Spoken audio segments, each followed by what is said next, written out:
manière 9. Je vais lire seulement le verset 27. Il est dit que nous connaissons de qui nous parlons. Nous parlons de celui qu'on appelle l'homme du mal. L'homme du mal, c'est celui qui va effectivement qui va régner dans le quatrième royaume. Nous n'avons plus à parler encore, n'est-ce pas, du royaume que nous connaissons, qui règne dans le quatrième royaume. Alors, il est dit qu'il fera une solide, on ne dit pas une moindre, c'est solide alliance. Il fera une solide alliance et il le fera avec pas une seule personne, il le fera avec plusieurs. Et cela, ça sera pour une semaine. Et quand on dit que ça sera pour une semaine, nous devons savoir que dans une semaine qu'il fera l'alliance, nous avons, comment dirais-je, la dernière partie de la semaine, c'est la partie qui va revenir à Israël. On ne l'a pas dit, mais on peut comprendre cela. Et au milieu de la semaine, il arrêtera l'alliance. Sûrement, il va arrêter l'alliance au moment où les hostilités vont commencer de la grande tribulation. Et nous avons dit, ça sera après cette confrontation, pendant cette confrontation-là, qui aura lieu entre les deux prophètes de Dieu qui seront sur terre, qui seront suscités en Israël, qui vont, n'est-ce pas, faire des grandes prodiges dans le monde entier. Et le peuple va se lamenter. Beaucoup de gens vont se lamenter de ça. Ils auront la puissance de frapper le monde avec les plaies parce qu'il s'agit d'Élie et de Moïse. Élie a lutté contre le méchant avec le monde des rois Akab, vous le savez. Et Jézabel a voulu, la femme d'Akab a voulu, si vous lisez dans Roi, quand nous lisons ça, lisez Roi quand vous avez le temps, comme histoire, comme ça vous saurez un peu de quoi il s'agit. Donc, Élie a arrêté la pluie et pendant 40 jours, et vous vous rendez compte, et on ne sait pas combien de gens étaient morts pendant ce temps-là, et c'est après ça qu'on dit que Dieu l'a nourri pendant ce temps-là avec les corbeaux. Et si vous entendez parler des veuves de Séréta, hein, c'est la femme là que quand Élie est sorti de sa cachette, et il est allé vers cette veuve-là pour lui demander de lui faire un pain. Hein, et la femme lui dira, je suis en train de ramasser les bois, hein, pour que je puisse faire un petit pain avec le peu de farine qui me reste. Je mange moi et mon enfant et après on attend la mort. Donc c'est pour vous dire que par cette parole-là, combien de gens sont morts de faim. Parce que cette femme-là attendait aussi qu'il mange pour la dernière fois et qu'il meure. Et voilà qu'Élie se pointe à la porte et lui dit non, fais-moi d'abord le petit pain et puis après tu le feras pour toi et pour ta fille. Voilà une grande leçon de la foi. Cette femme n'a pas dit, mais si je fais pour toi, qu'est-ce qu'on mangera? Mais la femme a obéi sur la parole du prophète. Et il est dit que ni l'huile, ni la farine n'a pas manqué dans la maison de cette femme-là. Voilà. Donc, Élie sera là pour, n'est-ce pas, il est capable de fermer la pluie, de faire des prodiges comme il l'a fait autrefois, de faire sortir du feu, hein, vous voyez, les ulcères, tout ça, qui vont sortir, descendre du ciel sur les habitants de la terre. ce sont ces choses-là auxquelles, bien aimés, nous ne devons pas participer. C'est pour cela que nous nous entretenons de ça maintenant, pour que nous puissions avoir les yeux ouverts et que nous sachions qu'est-ce qui est là à l'extrémité de notre chemin, pour que nous puissions faire quoi? Nous puissions nous arranger pour prendre une autre direction qui ne serait la direction de l'enlèvement, en nous apprêtant ardemment pour ça. Et ainsi, nous aurons Moïse. Moïse qui a frappé. Vous pouvez aller lire ça aussi dans la Bible, n'est-ce pas? Et si vous allez lire dans la Bible, vous verrez dans la Bible comment est-ce que Moïse a vraiment malmené l'Égypte. Hein? A malmené l'Égypte avec plusieurs plaies. Il y a eu plusieurs plaies. Hein? Alors, je pense que ça nous donne au moins une idée sur ces deux prophètes. Hein? Ces deux prophètes qui vont malmener le monde. Effectivement, c'est pourquoi nous disons que c'est pendant ce temps-là que comment dirais-je,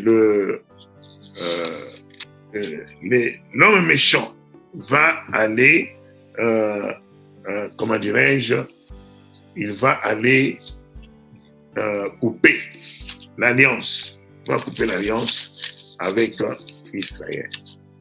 Bon, ceci dit, nous entrons dans ce qui se passe dans la petite brèche dont nous avons parlé. Dans la petite brèche dont nous avons parlé, pendant que Dieu a travaillé avec Israël, Dieu a arrêté de travailler avec Israël. Ainsi, Dieu a regardé les nations que nous sommes. C'est pendant le temps que nous vivons maintenant. Et il est dit que pendant ce temps ici, nous devons être plus attentifs. Nous devons être plus attentifs. Nous devons être, et en même temps, nous devons être très violents. C'est que la parole de Dieu dit. Soyons violents. Violents, c'est très important.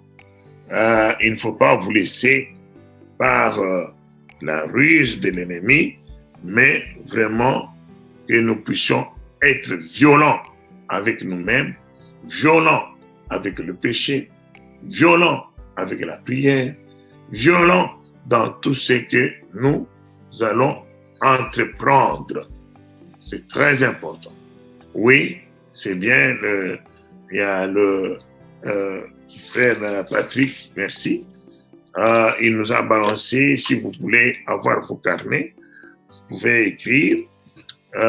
C'est dans 1 roi, mais vous pouvez lire 1 roi et 2 rois, et nous allons entrer, parce que bientôt on va entrer dans l'étude d'Élie. 1 roi, chapitre et verset 14. Car ainsi parle l'Éternel, le Dieu d'Israël, la farine. Là, c'est après qu'Élie a mangé et soit rassasié. Il a vu la foi de cette femme. Et cette femme est à l'image de l'épouse de Christ. Amen. Amen. Très important, bien-aimé. Très important. Pratique, que le Seigneur te bénisse. Car c'est ainsi par l'Éternel. Pratique, tu peux lire la parole là.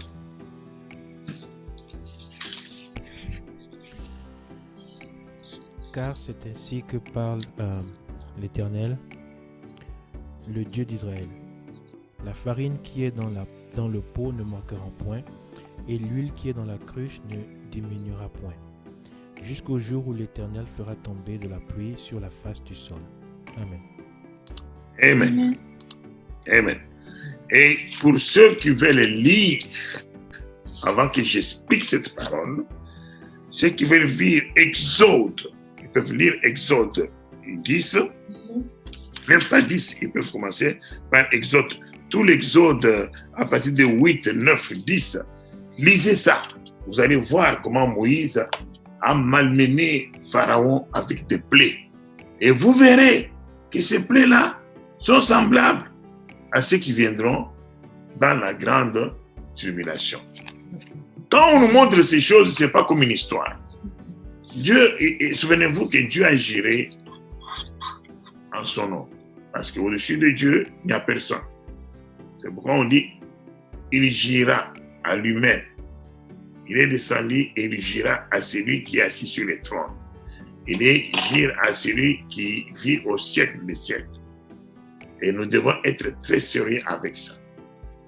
Nous devons être vraiment sérieux avec ça. Parce que le terrain de gloire est Dieu. Ce qu'il dit, ça va se faire. Pendant ce temps ici, bien aimé, moi je ne sais pas. Je ne suis pas pour servir autre chose. J'aime bien quand j'aime bien lire la parole. C'est comme ça que l'Esprit va vous faire entrer dans le bain.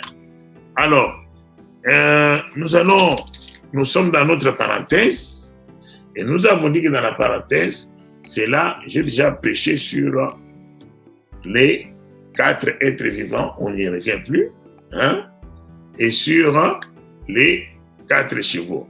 Et nous avons expliqué comment ils agissent. D'accord? Et on avait commencé à ouvrir le premier sceau de celui qui est assis sur le trône. Je voulais revenir un peu pour que nous puissions savoir quel est le temps que nous vivons. Nous allons lire l'Apocalypse, l'Apocalypse 6, au verset 2. Apocalypse 6, chapitre 1, verset 2. Je lis au nom de Jésus-Christ. J'ai regardé quand l'agneau ouvrit un de ses 7 sceaux, et j'attendis l'un des 4 êtres vivants qui disait comme d'une voix de tonnerre, « Viens ». J'ai regardé, et voici, parut un cheval blanc. Celui qui le montait avait un arc. Une couronne lui fut donnée, et il partit en vainqueur et pour vaincre. Merci. Amen. Amen. Donc, nous voyons que on ouvre le premier secret dans ce livre-là. Et quand on ouvre le premier secret concernait le temps de la première église. Quand je vais parler maintenant de la première église, souvenez-vous que nous en avons 7. Quand nous lisons au chapitre 2 jusqu'au chapitre 3, nous voyons qu'il y a cette église à qui on envoie des lettres, envoie à telle église. Je crois qu'on doit lire. Nous allons lire avec notre frère Jacques, Apocalypse 1, à partir du verset 19. Apocalypse chapitre 1, verset 19. Lisez à partir du verset 16 pour que les gens aient la bonne compréhension. 16 à 20.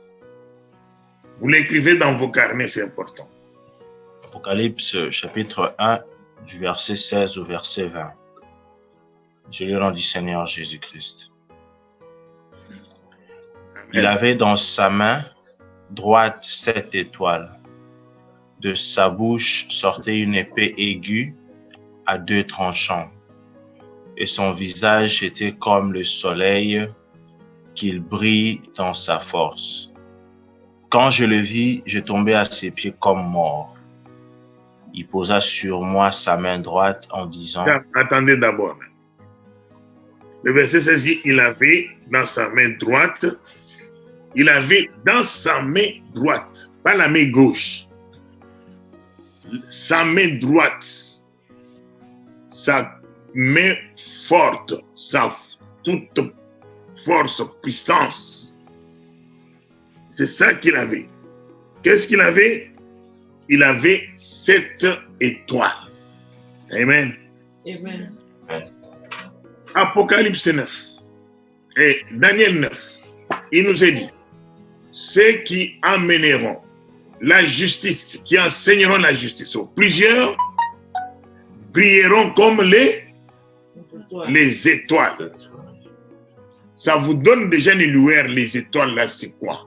Nous le verrons bientôt. On va aller à la fin de la chose. Donc, c'est ça que j'aimerais que vous reteniez.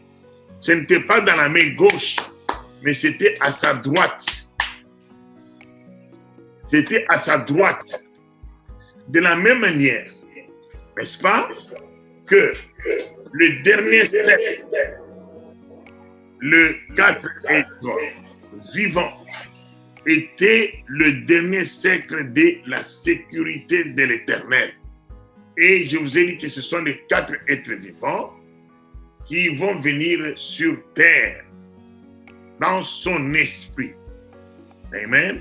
Et nous avons vu aussi en Éphésiens 6, il nous demande de nous fortifier dans sa force, la force toute puissante en Jésus-Christ. Vous voyez un peu la similitude de ces choses-là. C'est pour que vous puissiez comprendre pourquoi il dit celui qui est en vous est plus fort que celui qui est dans le monde. C'est pourquoi nous devons rechercher davantage, merci Seigneur, nous devons chercher davantage le Saint-Esprit. Avalez-le, soyez ivres. Priez sans cesse. Si tu dois devenir folle de la prière, devenez-le. Si tu dois devenir fou ou folle de l'amour, du pardon, de toutes ces choses que vous connaissez, que je ne peux pas énumérer ici. D'ailleurs, dans la prédication que les bien-aimés ont choisie, j'ai dit le Seigneur de gloire était avec ses enfants. Parce que quand vous allez écouter la prédication, elle est vraiment sur ce que nous faisons ici. Et quand j'ai écouté ça, j'ai dit, les enfants sont bénis. Mais il faut qu'ils aillent jusqu'au fond, qu'ils ne s'arrêtent pas au milieu. Il faut qu'ils aillent, qu'ils donnent leur force à l'Éternel. S'ils se mettent à dire que c'est pasteur qui avait dit ça, c'est leur affaire. Et en ceci, j'ai fait un ricochet derrière, selon que l'Esprit me rappelle. On a dit, j'ai dit ça, personne ne m'a dit, pasteur, tu n'as pas expliqué. Tu as dit que tu vas expliquer. Le verset de la veuve de Séréta, qui a donné du pain à Élie. Regardez ce qui s'est passé. J'ai dit que la veuve là, c'est nous. C'est nous, était notre typique. C'était l'ombre de nous. La réalité, c'est nous, la veuve de Séréta là. Regardez, l'Église épouse de Dieu, c'est cette épouse-là à qui les 4 êtres vivants seront envoyés. De la même manière que le Seigneur de gloire a envoyé son prophète qui avait son esprit sur lui dans la maison de cette veuve-là. À Séréta, il n'y avait pas seulement cette veuve-là. Dans cette pays, au temps en Israël, il y avait plusieurs, il y en avait. Mais pourquoi on a envoyé seulement à la veuve de Séréta? De la même manière, ô Seigneur de gloire, que ces jours-là, l'ange qui est descendu, l'ange n'est pas parti dans une autre maison, il est parti se faufiler dans la génération de David, dans la maison où se trouvait la Vierge Marie, qui était aussi un typique de l'épouse de Christ. Et elle a été obéissante et n'a pas fait une chose qui ne s'est jamais faite. Comment c'est possible? Je vais enfanter. Moi, je ne connais pas d'homme. Il y aura les puissances du Saint-Esprit va te couvrir et tu enfanteras. Amen. Qu'il me soit fait. Ainsi, voilà, c'est cette femme-là que le Seigneur recherche, qui ne va pas raisonner sur sa parole, mais parce que c'est Dieu qui l'a dit, amen, je le fais. La foi que le Seigneur cherche. Aujourd'hui, c'est la foi à l'obéissance qui ne résonne pas aux mentalités des hommes, qui ne va pas raisonner à l'intelligence humaine, mais qui va raisonner selon Dieu. Comme cette veuve-là, comment se fait-il qu'Élie peut lui dire, oui, il reste peu de farine, je sais. Va d'abord, fais le pain pour moi que je mange. Et puis après, on verra, vous allez faire pour toi et pour ton enfant. Bien-aimé, faisons les calculs. Il y a une petite farine qui reste pour qu'elle mange, elle et son enfant, et c'est fini. Donc, comment est-ce que cette petite farine, qui ne pouvait même pas suffire pour eux deux, allait suffire pour 3 personnes? Et il lui dit, non, fais pour moi, et puis après tu feras pour toi et pour... La veuve n'a pas réfléchi. La veuve n'a pas réfléchi parce que, vous savez pourquoi? Parce que la veuve a compris qu'elle n'était pas devant n'importe qui, qu'il y avait l'Esprit de Dieu devant elle. Celle-là, c'était quelqu'un qui avait ainsi dit l'Éternel. C'est pourquoi elle n'a pas résisté. Elle est partie directement et elle a fait exactement ce pain-là, elle a donné. Peut-être la farine qui restait ne suffisait pas. Peut-être la farine était terminée. Mais elle s'est laissée, elle s'attendait de Dieu. Elle dit, Dieu ne me décevra jamais. Et ainsi il est dit, ni la farine, ni l'huile n'a manqué dans la maison de cette femme-là. Elle est partie même chercher des vases, parce qu'elle avait à la maison, c'était peu. Elle est partie emprunter chez le voisin. Ça, bien-aimé, soyons sobres, soyons obéissants à la parole que nous recevons. Ce n'est pas ma parole, c'est la parole de Dieu. Aussi longtemps que tu peux sonder cette parole et tu la retrouves dans la Bible, obéissez à cette parole. Ne te pose pas beaucoup de questions. Même si on t'avait enseigné autre chose avant. Ça, c'est... Vous pouvez voir, il n'y a que l'Esprit de Dieu qui peut nous éclairer. Ceci dit, donc, nous voyons que nous retournons à l'Apocalypse. Nous retournons à l'Apocalypse parce qu'on n'a pas beaucoup de temps. Il me reste peu de minutes. Nous retournons à l'Apocalypse.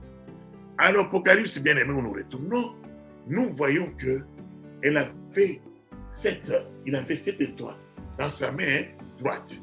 Voilà, j'ai déjà expliqué pourquoi la main droite. Et nous voyons de sa bouche sortait une épée aiguë à double tranchant, à deux tranchants. Donc, pendant qu'il avait ça, il y avait maintenant la parole. Pourquoi deux tranchants? Parce que tu l'acceptes, tu es sauvé. Tu ne l'acceptes pas, tu seras condamné. Marc 16. Donc, allez, prêchez à toutes les nations. Ceux qui vont croire et qui seront baptisés, ils seront sauvés. Ceux qui ne vont pas croire, ils seront condamnés. Un point trait. Épée à double tranchant. Quand nous la recevons, tu es libre de croire ou de refuser. Mais si tu refuses, tu connais toi-même ce que tu vas recevoir. Il serait mieux que vous n'ayez pas entendu ces choses. Mais maintenant que vous avez entendu, vous en serez jugé en fonction de ce que vous avez entendu. C'est ce qui dit, nous passons, nous allons continuer avec la lecture, avec Jacques. Continue Jacques, vite. Apocalypse chapitre 1, verset 17. Quand je le vis, je tombais à ses pieds comme mort. Il posa sur moi sa main droite en disant, ne crains point, je suis le premier et le dernier. 18.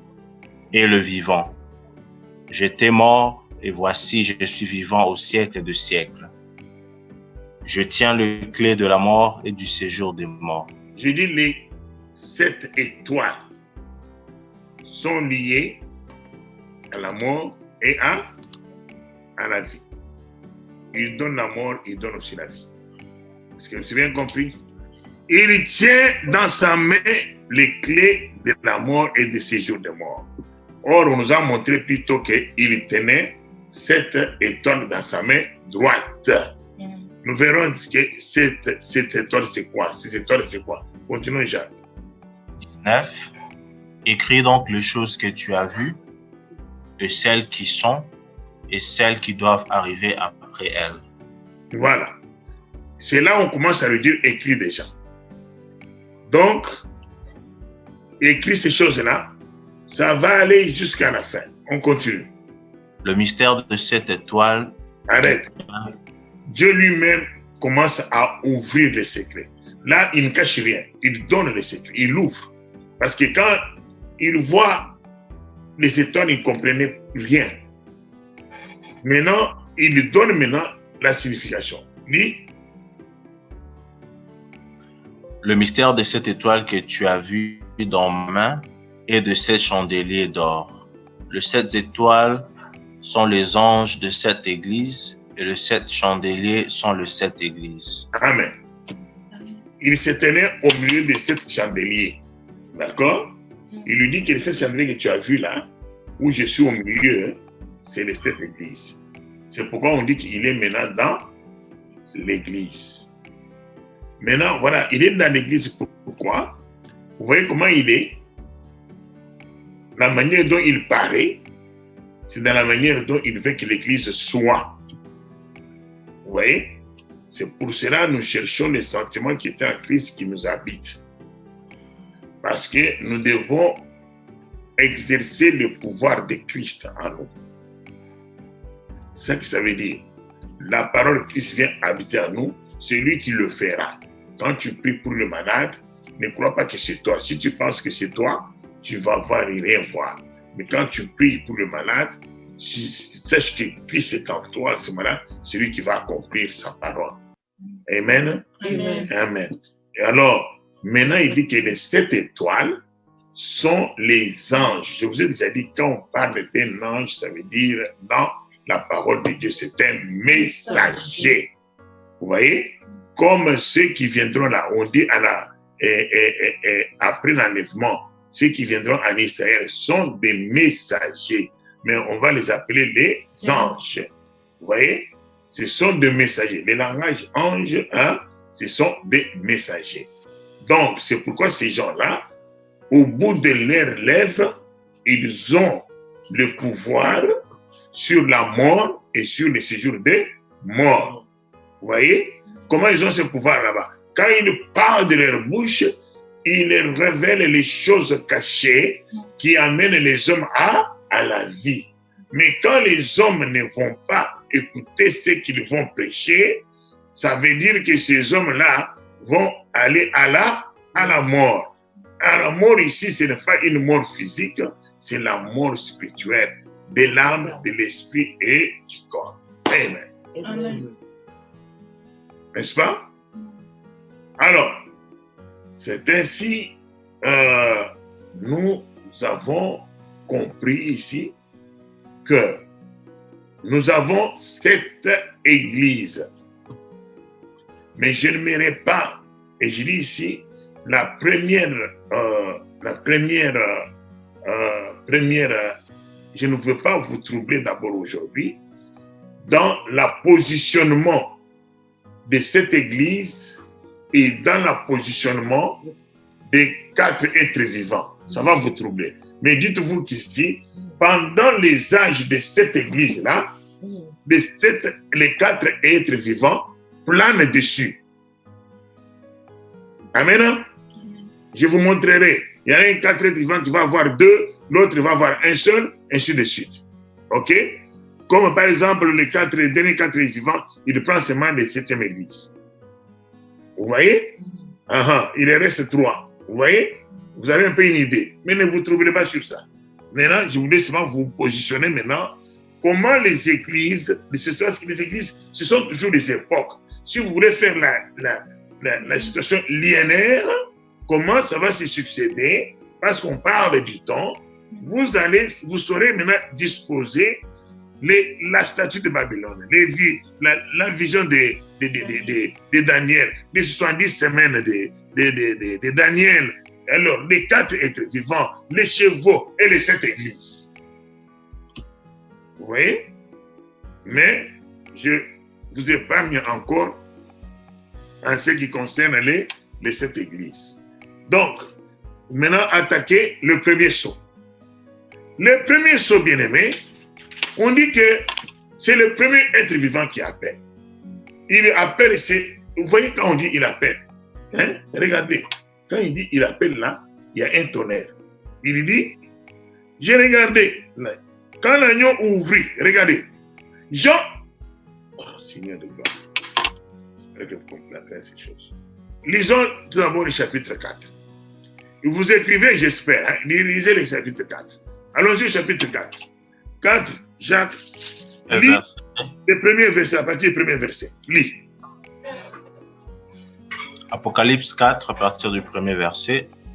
Après cela, je regardais et voici, une porte était ouverte dans le ciel. La première voix que j'avais entendue, comme le son d'une trompette, et qui me parlait, dit, monte ici, et je te ferai voir ce qui doit arriver dans la suite. 2. Aussitôt, je fus ravi en esprit. Et voici, il y avait un trône dans les cieux, et sur ce trône, quelqu'un était assis. Voilà. Jean était là. Jean, il s'est retrouvé ravi en esprit. Dieu a commencé, ce qu'il recevait là, il entrait comme en extase. Dans le corps, il était sur terre. Mais Dieu l'a mené avec son corps astral en esprit.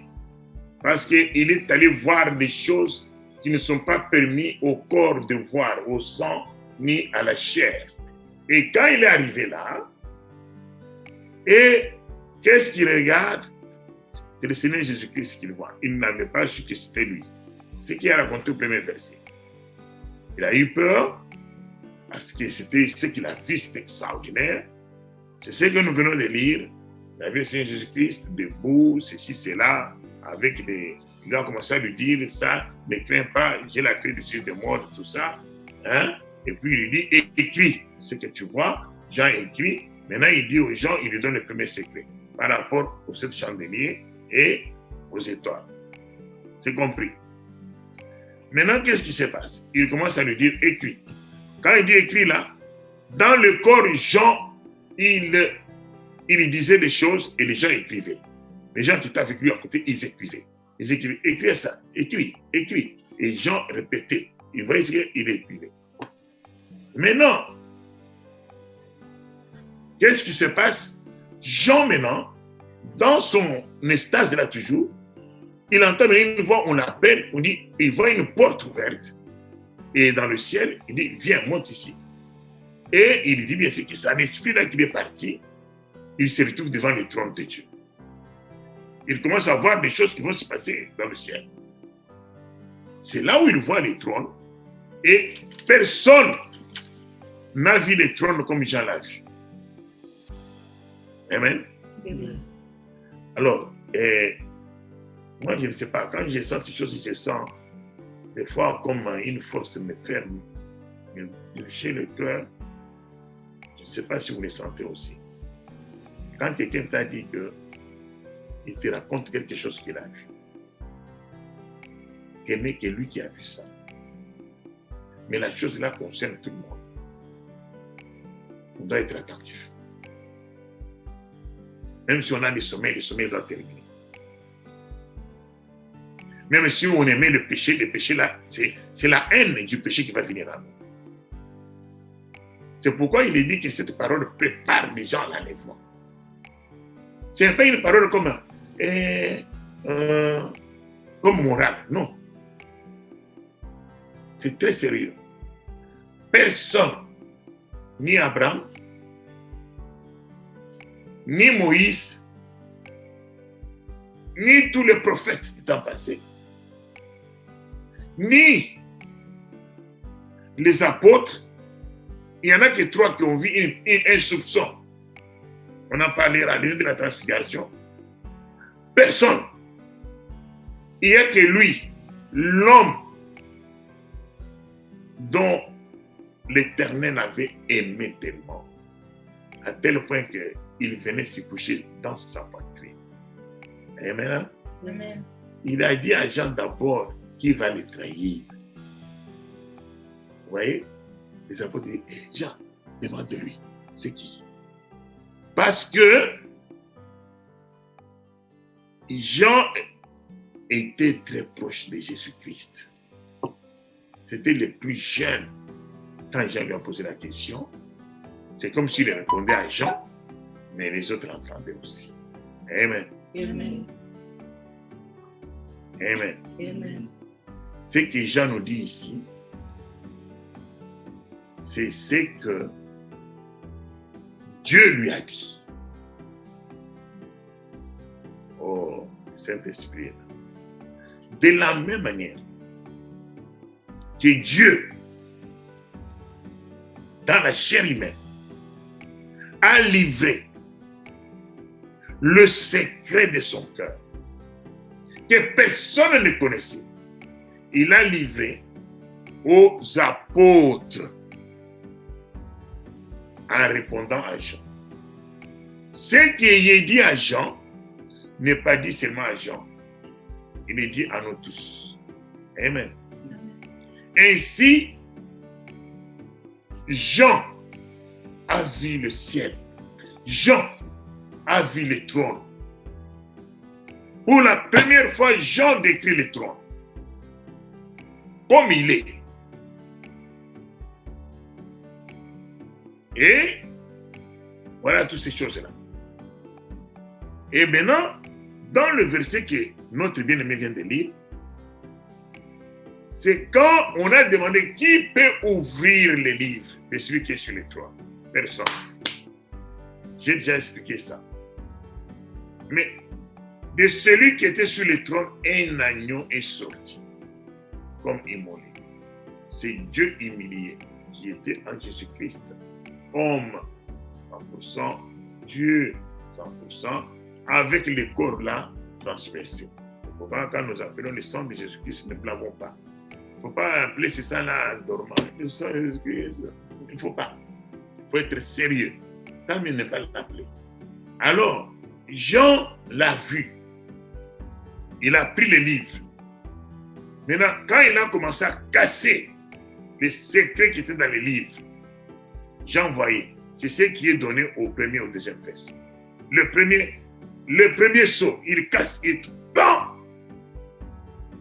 Regardez ce qui se passe. Un cheval, il sort.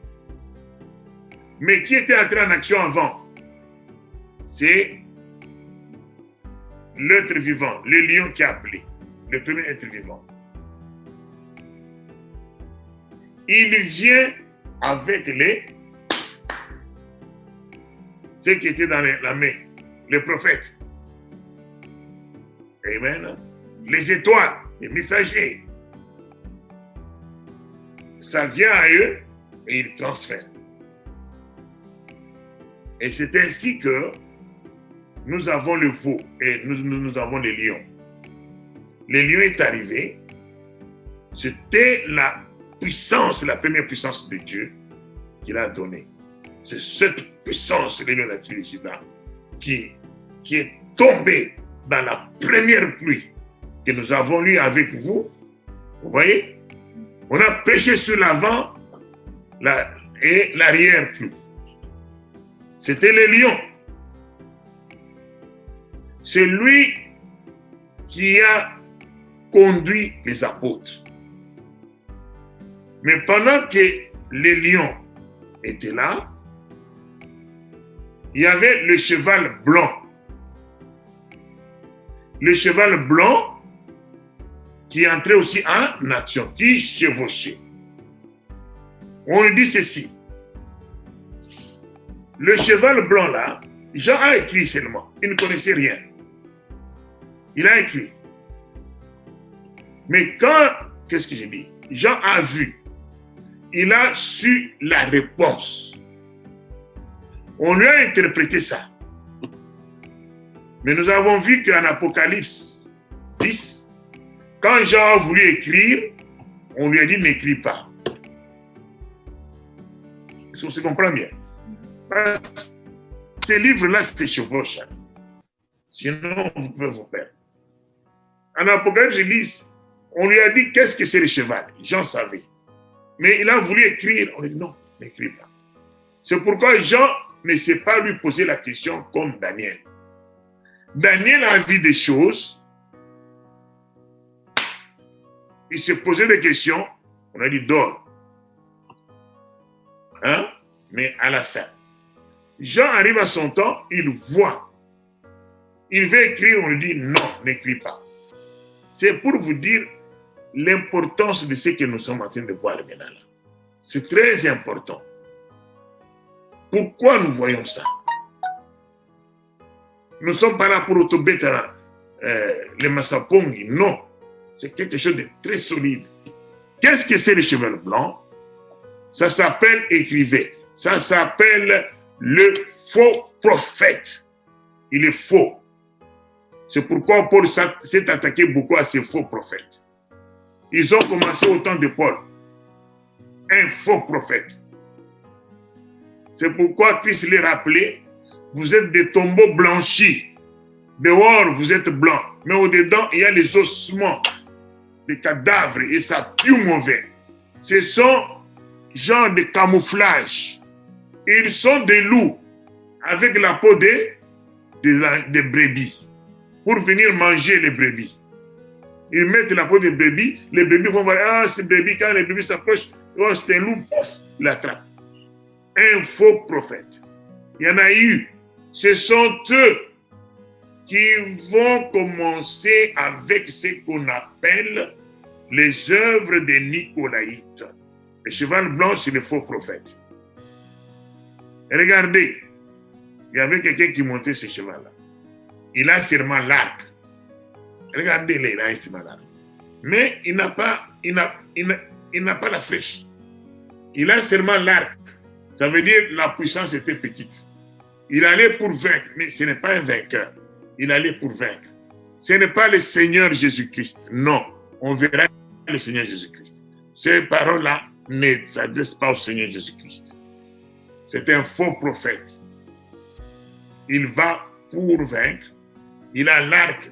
Pour que l'arc puisse être puissant, l'arc doit avoir la flèche. Mais il a seulement l'arc. Il part avec l'arc.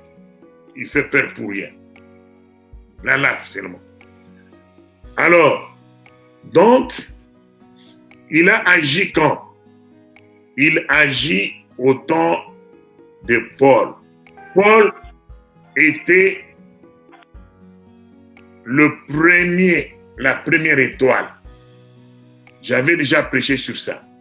Dieu a dit, Dieu lui a choisi pour apporter la parole de ce temps-là à ses frères, aux autorités, tout le monde. C'est Dieu qui a dit. C'était au temps de Paul que le lion a agi parce que le lion est venu par le Seigneur Jésus-Christ lui-même, qui est le lion de la tribu de Juda. Voilà. Nous allons, ça c'est une partie que je vous ai donnée de ces premiers sauts qui regardent seulement la première église. Mais il faut dire qu'il touche aussi à la deuxième église. Et pour aujourd'hui, nous allons nous arrêter ici.